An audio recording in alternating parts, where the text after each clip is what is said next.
So today I wanted to go over Nano Dimension and an interview that they had around 12 days ago on December 17th on the Red Chip Money Report. The CEO of Nano Dimension, Yoav, was interviewed by Dave Gentry, and this interview has a lot of useful information that we would have otherwise missed. And I like to go straight to the source for information, and I think Yoav is the best source, especially because he is the CEO of the company. So if I'm going to believe anything that anyone is saying, it's going to be him. So I'm going to skip the WEBULL and Patreon intro that I usually do, and I'm going to go straight into the video. Before I do that, I will ask you, please don't click off the video.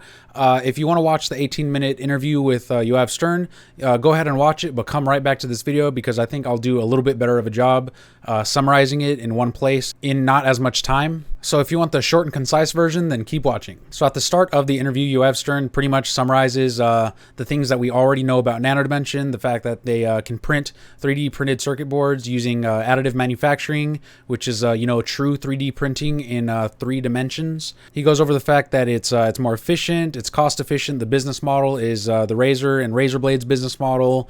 He goes over the fact that it protects intellectual property because you don't have to send anything overseas. And the general things that we already know. If you guys want to learn more about exactly what they do, I would recommend you guys check out other videos if you are new to Nano Dimension. So right now, the sector that has the most market share in terms of using their products or the Dragonfly printers is the defense industry, taking up around 50%. The other sectors like education and medical equipment and things like that, everything that's not defense, takes up the other half, but a majority of it right now is still defense. As far as their total customer base, 50% of them are in the US, or around half their customer base, with a third in Europe, and then the other 17% are essentially spread across the entire globe. They compare the innovation in 3D printing of electronics similar to the innovation in desktop publishing. So before, they would have to pretty much from the ground up manufacture brochures, and once the printer came out, the desktop publishing was possible. That pretty much changed the entire game for publishing.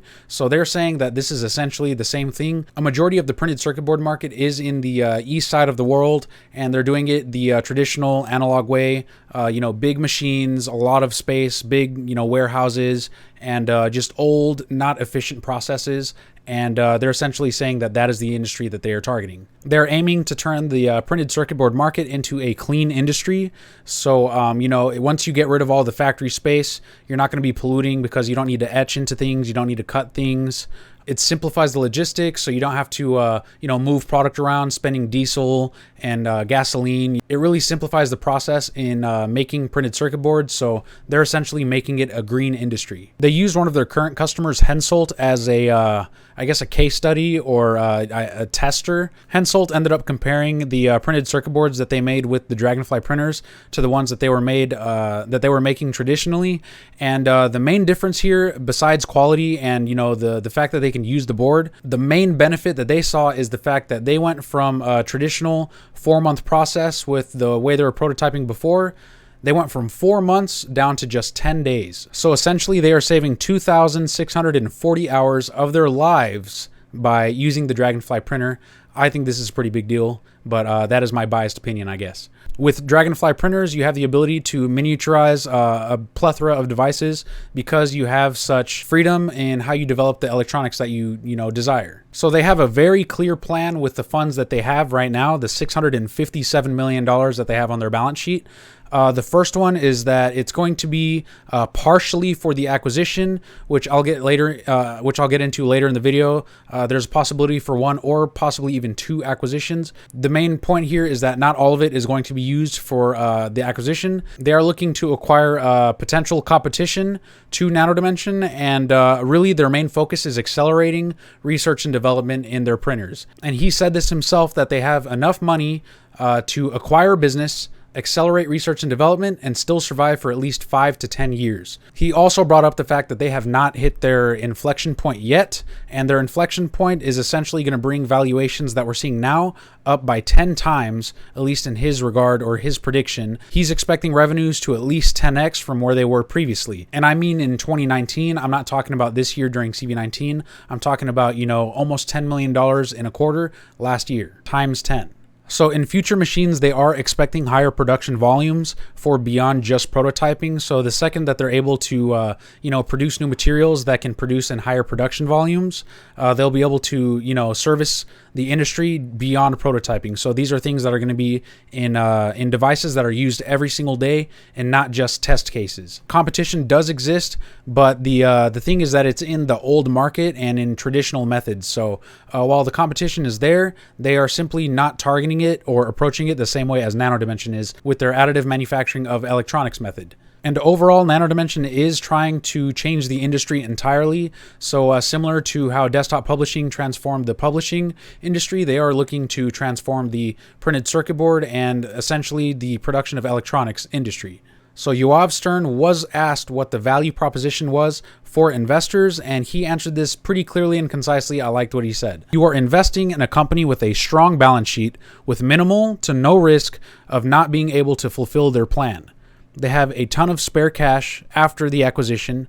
Valuations are still really low for where they see numbers going in the future, and they're expecting $100 million in yearly revenues. He did say this in the interview. The proof of concept of Dragonfly machines is already there with a growing customer base, and right now you are getting in very early, essentially. That is what he said. So just to get into a little background of his leadership positions in other companies, he did lead 3 successful SPACs in the past, and he still owns one today, but the difference is that he's not actively managing that company. He has a couple other people managing that for him, which I think allows him to concentrate his attention more into Nano Dimension, which is, of course, a good thing. He does not invest in companies that he does not control, so we did see that he did purchase warrants in Nano Dimension earlier this year. So here's the really good stuff, which has to do with acquisitions and their targets for acquisitions, what their requirements are. The first type of target for Nano Dimension to acquire is a large company with large revenues serving a large portion of the printed circuit board market or the existing market already out there. This would be targeting high-end printed circuit boards that are developed using old technologies. So they would come in and essentially use their Dragonfly printers and slowly roll them out into, producing these same boards, but a lot more efficiently. Their second target for acquisition is a smaller but advanced company looking to disrupt the additive manufacturing of electronics also. So these could potentially be direct competitors to Nano Dimension.